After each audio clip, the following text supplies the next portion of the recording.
जैसे ये राधा स्वामी वाले, धन धन सतगुरु वाले बताते हैं ना, और ये जय गुरुदेव वाले 2.5 घंटे सुबह 2.5 घंटे शाम, ये तो बकवाद हैं। ये ना समाधा लगता है इनका कुछ भी, इनका ज्ञान गलत है। वो तो वर्षों तक तो इसका अभ्यास प्रैक्टिस किया जाता है, दिन रात बैठ करके। पहले अच्छे स्वस्थ शरीर थे, मौसम ठीक था,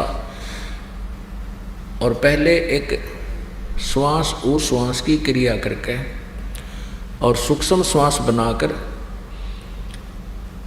इस शरीर को साधा जाता था, और अंदर इस शरीर में एक अमृत बनता है अपने आप, और उसको शरीर में ही प्रयोग किया जाता था। उस क्रिया को करके उसको अमृत क्रिया बोलते थे। ये तो नकली हैं जो अब वर्तमान में बता रहे हैं, इनकी किसी की अमृत क्रिया नहीं हो रही। तो उसके बाद क्या होता था, अमृत क्रिया चालू हो जाती थी तो निराहार रह सकता था वो व्यक्ति कई वर्षों तक। तो फिर वो एक स्थान पर बैठते, यानी ये खाड़े करा करते। जब इनकी लाख लाख वर्ष की उम्र थी उस समय की, ये पाँव पीट रहे हैं और हाथ इनका कुछ आया नहीं, क्योंकि साधना गलत थी। तो फिर वो बैठ जाते थे। इस शरीर के अंदर चैनल लगे हैं, मूल कमल, हमारी रीढ़ की हड्डी जो बैकबोन है, इसके अंदर की तरफ जहाँ ये एंड होता है नीचे गुदा के पास, इसकी एंड से 2 उंगल ऊपर अंदर की साइड में ये मूल कमल है, गणेश जी का वास है। उससे 2 उंगल ऊपर यानी 1 इंच ऊपर ये ब्रह्मा जी का कमल है, जिसको स्वाद चक्र बोला है संत लैंग्वेज में। उसके बाद फिर नाभि सुंडी जो है, इस नाभि के सामने पीछे और बैकबोन के अंदर की तरफ वहाँ एक कमल है जिसको नाभि चक्र बोलते हैं, विष्णु और लक्ष्मी जी का वास है। और फिर हृदय कमल है, ये दोनों सतनों के बिल्कुल सेंटर में, और इस दिल में नहीं, यहाँ हृदय माने मध्य बोलते हैं।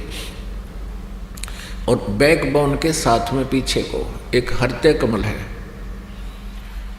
उसमें शिव और पार्वती का वासा है।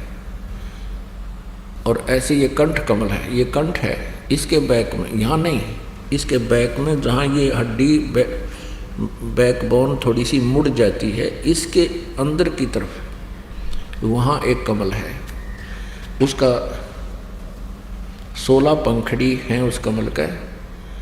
और इस प्रकार हमारे शरीर में ये कमल बने हैं। जिस भी किसी क्रिया से, मंत्र हैं इनके जो आपको दे रखे, इन्हीं के मंत्र हैं, ये पूजा नहीं है, ये इनकी साधना है, मजदूरी है। यहाँ से निकलने के लिए ऋणमुक्त होना है। फिर त्रिकुटी कमल है, इसके पीछे, यहाँ नहीं है वो, इसका बताया जाता है यहाँ पिछली साइड में है, जहाँ बैकबोन के साथ ऊपर नाड़ी जाती है। उसके बाद फिर एक ब्रह्मलोक को जाता है एक रास्ता, जिसको नाड़ी बोलते हैं, शरीर की नाड़ी है, वैसे वो रास्ता नजर आता है जो समाधिस्थ जीव हो जाता है। तो ये साधक क्या करते हैं, ये समाधिस्थ होने का प्रैक्टिस करते हैं, और ये बैठे रहते हैं कई कई वर्षों तक। तो पहले तो निराहार रहने का जो के योग्य शरीर को तैयार करने में कई वर्ष लग जाते हैं, 10-12 वर्ष, सब कुछ त्याग कर उसी क्रिया को करते रहें। फिर उसके बाद समाधिस्थ होने की प्रैक्टिस करने में बहुत समय लगता है। फिर समाधिस्थ होता कैसे है कि उसका कोई कमल खुल जाता है, उसका कोई चैनल ऑन हो जाता है, और उस चैनल में जो भी प्रोग्राम आ रहा होता है, यानी उसको ये जीव देखता रहता है। तो यहाँ क्या कर रहा है, तभी तो ये बैठा रहता ना, तो 1 मिनट भी ना बैठा जाए इस पर, 10 मिनट ना टिक यो मन पापी, समाधि लान दे। सुमन करते हो आप भगवान का, जो सही सिमरन है आपका, कितनी देर टिका है यू, जब वह भागने की तैयारी करता है, 100 बात याद दुआवे है, और उठा ले जाओ मन माना करा की धक्के खुआवे। तो इसमें ना काल को ऑब्जेक्शन, क्योंकि बैठा रहेगा अपना जीवन नष्ट कर लेगा। चाहे तो यहाँ सिनेमा देख लो, फिल्म टेलीविज़न पर, और चाहे शरीर में देख लो, दोनों टाइम वेस्ट करने वाली बात है। अब ये क्या कर रहा था, ये मार्कंडेय ऋषि, इसको महास्वर्ग में इसकी समाधि चली गई, इसकी सुरती चली गई, एक अंदर एक दिव्य दृष्टि है। और उस दिव्य दृष्टि की ये आध्यात्मिक क्रियाओं से हो जाती है। उस दिव्य दृष्टि की भी रेंज होती है, क्षमता होती है। तो उसकी दिव्य दृष्टि ब्रह्मलोक में पहुंच गई, महास्वर्ग में। वहाँ महा इंद्र है और वहाँ और ज़्यादा अच्छी खूबसूरत देव और देवियाँ हैं। तो मार्कंडेय ऋषि वहाँ पिक्चर देखा था ऊपर ब्रह्मलोक की, और जो ये ओम नाम का जाप करते थे इससे ब्रह्मलोक प्राप्ति होती है। और वो ये देख लेते हैं कि वहाँ किसा माल है। अब जिस ऋषि ने वो देख लिया कि वहाँ इतने सुख हैं, कि इससे सुख माने हैं कि नाच गाने बकवास ठाठ अच्छा पोस्ट हो जा, वहाँ देवता बन जा।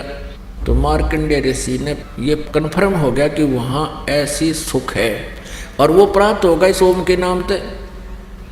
ओम नाम प्लस में ये हठ योग, ये ऐसे करते रहे।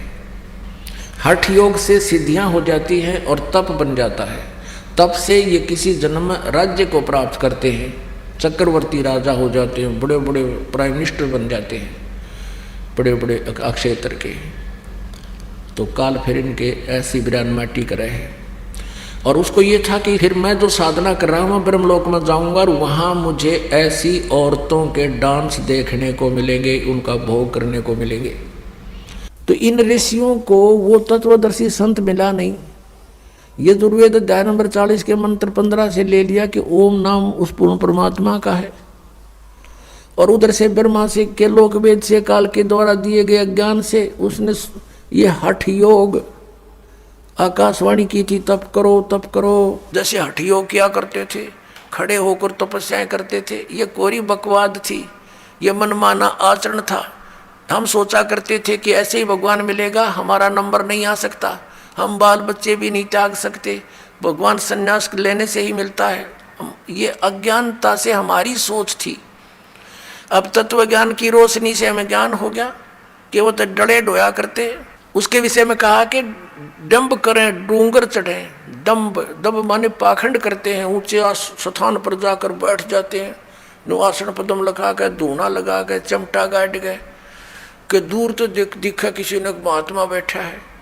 और हमने सोचा करते भाई यूँ मिला कर भगवान, अज्ञानता के कारण। उसके विषय में सुख संवेद में कहा है कि दंभ करें डूंगर चढ़ें। डूंगर माने ऊंचे स्थान पर, पहाड़ी पर बैठ जाते हैं। दंभ करें डूंगर चढ़ें अंतरजीनी झूल, और जग जाने बंदगी कराइए वो है सूल बबूल। है जनता ने सोचे ये भक्ति कर रहा है तो बबूल के सूल बोल किकर के कांटे बोल अपने अगत में, क्योंकि साधना शास्त्र विरुद्ध है। तप से राज राजमद मानम, जन्म तीसरे सुकर स्वानम। तपेश्वरी सो राजेश्वरी, राजेश्वरी सो नरकेश्वरी। जितना अधिक तप करेगा उसको अधिक राज मिलेगा, अधिक राजा अधिक समय तक नरक में डाला जाता है। क्योंकि तप से राजमद मानम, इतना अभिमान हो जाता है राजा में, आगा पीछा कुछ नहीं देखता, ना जाने कैसी सजाएं दे डालता है, ना जाने कितने जीवों को मरवा डालता है अपने राज को सुरक्षित करने के लिए। फिर उस बच्चों को सारे भोगने पड़ते हैं। तो परमात्मा कहते हैं जग जाने बंदगी करें, ये वो है सूल बबूल। ये तप कहाँ से लाए? किसी भी सदग्रंथ में तप करने का आदेश नहीं। सदग्रंथ माने गीता और वेदों में, और ना ही सूक्ष्म वेद में, तत्व ज्ञान में जो परमात्मा ने बोला। गीता अध्याय नंबर 17 के श्लोक नंबर 5 और 6 में तो ये कहा है कि जो शास्त्र विधि को त्याग कर और मनमाना घोर तप को तपते हैं, वो राक्षस लोग इस कमलों के अंदर बैठे सभी प्राणियों के जो मुखिया ब्रह्मा विष्णु महेश आदि और मुझे भी वो क्रस करते हैं, उनको राक्षस स्वभाव के जान। ये हठियों कहाँ से लाए? श्री देवी भागवत के अंदर एक प्रसंग है 3रे स्कंद में। ये क्या करते हैं? रहस्य तो परमात्मा ने बताया है, दास ने भी आपको बहुत बार रूबरू किया है कि ब्रह्मा जी अपनी उत्पत्ति बताता है नारद जी को कि अपने पुत्र को कि मैं कमल के फूल पर बैठा था, मुझे नहीं मालूम है कहाँ से उत्पन्न हो गया। आकाशवाणी हुई तप करो तप करो। मैंने 1000 वर्ष तक तप किया। फिर कहा सृष्टि करो। तपो तपो कर वाक्य सुनाया, लो कर चोबन मेरी माया, लो कर चोबल मेरी माया। ये सूक्ष्म वेद में भी ऐसा ही कहा है। तो ब्रह्मा जी ने कहा कि आकाशवाणी हुई कि तप करो। मैंने 1000 वर्ष तप किया, फिर कहा सृष्टि करो। अब पहले इनके अंदर सिद्धियां पैदा कर लेता है काल, इनको एटम बम बनाता है, रिमोट इसके हाथ में रहता है। तो ये ब्रह्मा जी ने सोचा कि ये परमात्मा पूर्ण ब्रह्म की आकाशवाणी है, तप करो। और बाद में उसको वेद मिले, वेदों में तप का प्रावधान नहीं है। तो इसने वो काल की अलग से वाणी जो थी वह भी साथ अपने अनुयायियों को, अपने वंशजों को, ब्राह्मणों को दे दी कि तप भी करो, ओम नाम का जाप करो। तो यहाँ इन ऋषियों ने कुछ अज्ञान कुछ ज्ञान, जैसे ब्रह्मा जी से प्राप्त ज्ञान से हठ योग शुरू करा। ब्रह्मा जी ने बताया कि मुझे परमात्मा की आकाशवाणी, मैंने 1000 वर्ष तप किया, फिर आकाशवाणी हुई कि सृष्टि करो। तो ये भी उन्होंने परम अक्षर ब्रह्म की वाणी मान ली, या थी काल की वाणी आकाशवाणी। और उधर से ओम नाम वहाँ से ले लिया। गीता जी अध्याय नंबर 4 के श्लोक नंबर 8 में लिखा कि अर्जुन, यदि तू हट करके बैठ गया एक स्थान पे तो तेरा निर्वाह कैसे चलेगा। तो कहने का भाव यह है कि हठ योग नहीं करना, किसी भी शास्त्र में नहीं लिखा है। अब आपने सुन लिया, यजुर्वेद अध्याय नंबर 40 के मंत्र नंबर 15 में स्पष्ट किया है कि ओम कर्तु समर, केलवे समर और कर्तुम समर। ओम नाम का जाप काम करते करते सिमरन करो, विशेष कसक के साथ सिमरन करो, अपना मनुष्य जीवन का प्रथम कर्तव्य मूल कर्तव्य जानकर सिमरन करो। हठ योग एक स्थान पर बैठकर करने को नहीं कहा। ऐसा नहीं है कि जैसे आप बैठे हो तो बैठ के भी कर लो, समय काम नहीं है, कोई दिक्कत नहीं, लेट कर कर लो, चलते कर लो, बैठते। जैसे सूक्ष्म वेद में कहा कि नाम उठत नाम बैठत, नाम सोत जागवे, नाम खाते नाम पीते, नाम से ती लागवे।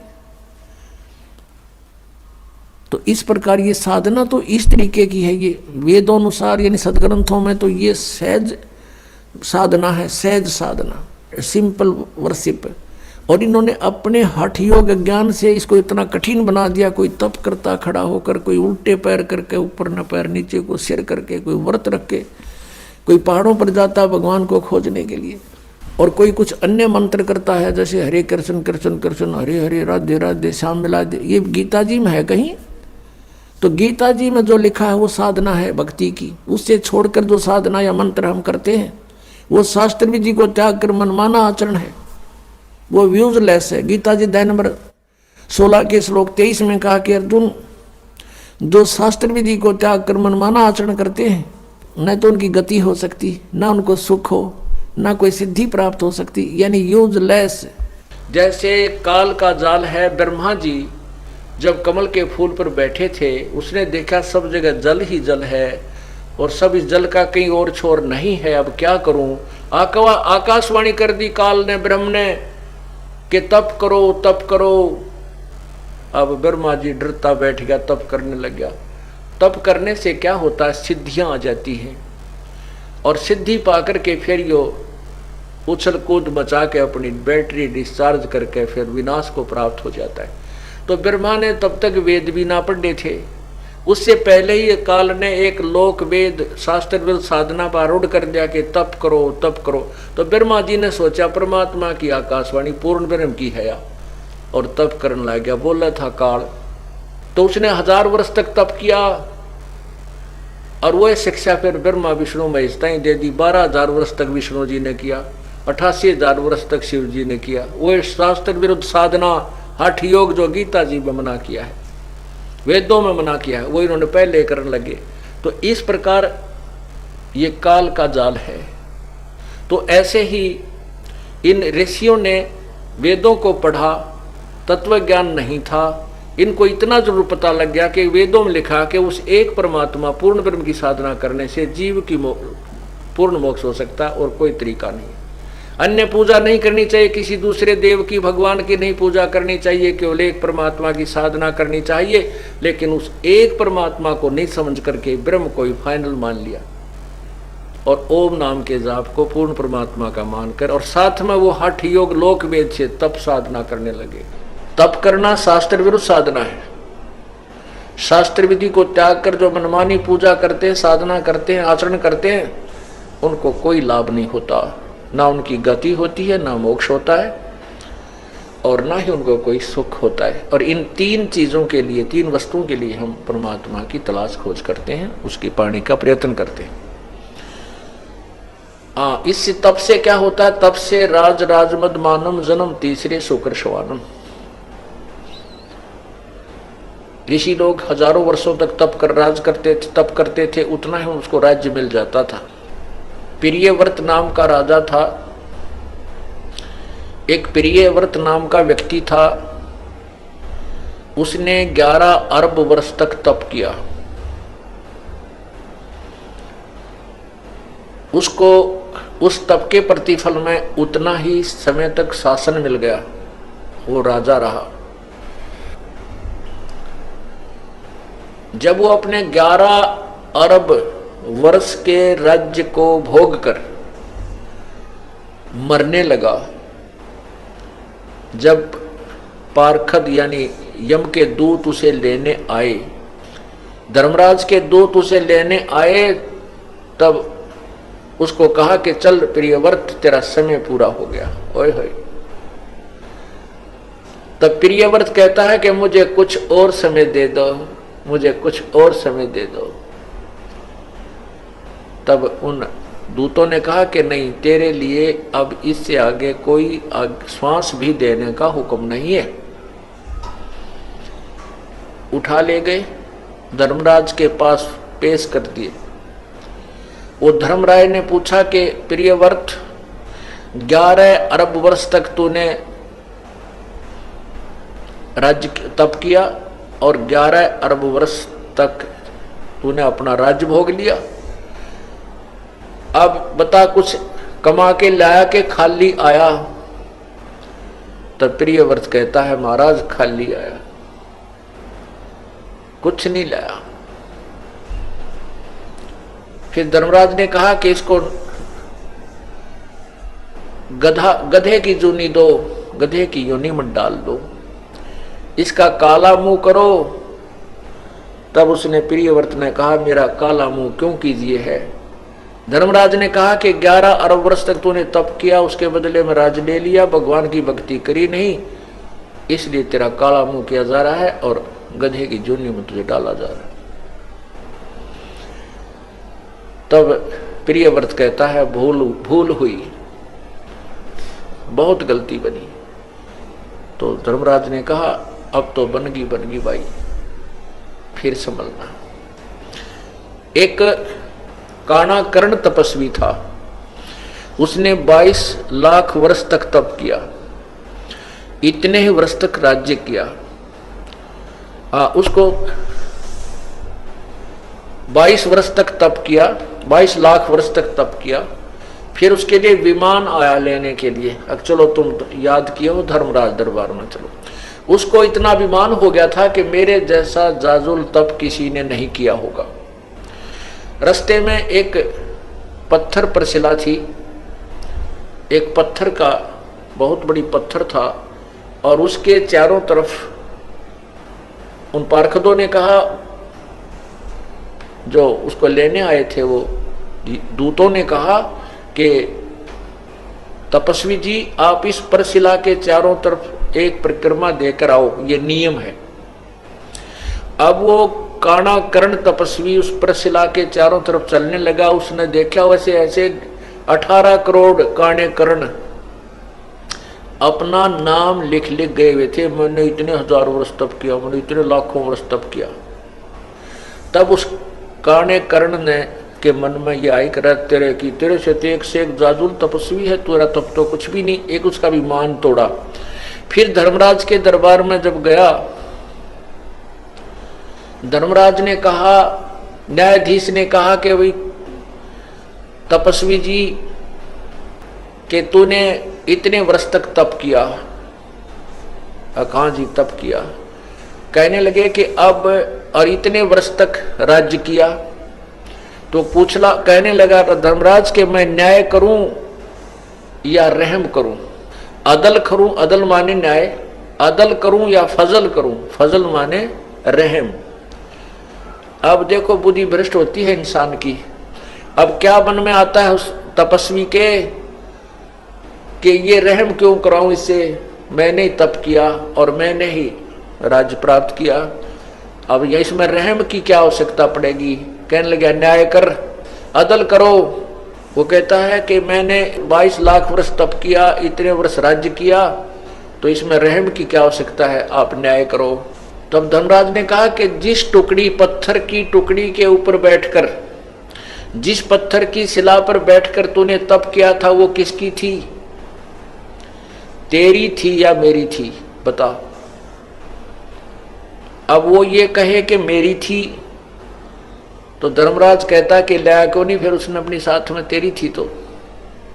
तब उसने कहा वो तो महाराज आपकी थी, तो भाई मेरी उस टुकड़ी का अब तू किराया दे मुझे। उस टुकड़ी को 22 लाख वर्ष तक अपने सिर पर रख, तब न्याय होगा। तब कहता है रहम करो, अब रहम करो। ने बोला रहम करो तो मैंने अपने सिर पर रखनी पड़ेगी भाई, यह गलती मैं नहीं कर सकता। उसको सर्प बना दिया और 22 लाख वर्ष तक वो मरता रहा, जीता रहा, और उस टुकड़ी के नीचे उसका वास रहा। तो पुण्यात्माओं, ये तत्व ज्ञान हमें प्राप्त नहीं हुआ था। हम इन ऋषि महर्षियों को और तपस्वियों को, सिद्धों को, छोटे मोटे चमत्कार दिखाने वालों को एक परम संत मान बैठे थे। डिम्ब करें डूंगर चढ़े, अंदर झीनी झोल, जग जाने बंदगी करें ये बोवें सूल बबूले। डम्ब माने पाखंड करते हैं, दम्ब करते हैं। कैसे करते हैं? ऊंचे स्थान पर बैठ जाते हैं, ऊंचे से टीले पर जाकर, बहुत दूर से सबको दिखाई दे तपस्वी बैठा है, दुनिया जावे मत्था टेके, वाह वाह का पात्र बने। भोली जनता तो ये समझती है कि बड़ा तपस्वी है, बड़ा साधक है, बंदगी कर रहा है, भक्ति कर रहा है। और तत्व ज्ञान से परिचित संत कहता है ये तो अपने आने वाले जीवन में, भविष्य में बबूल के बो रहा है, उन कांटों को बो रहा है जो इसी ने उनके ऊपर चलना पड़ेगा। डम्ब करे डूंगर चढ़ ये अंदर झीनी झूले, जग जाने बंदगी करे ये बोवे सूल बबूल। तो ऐसे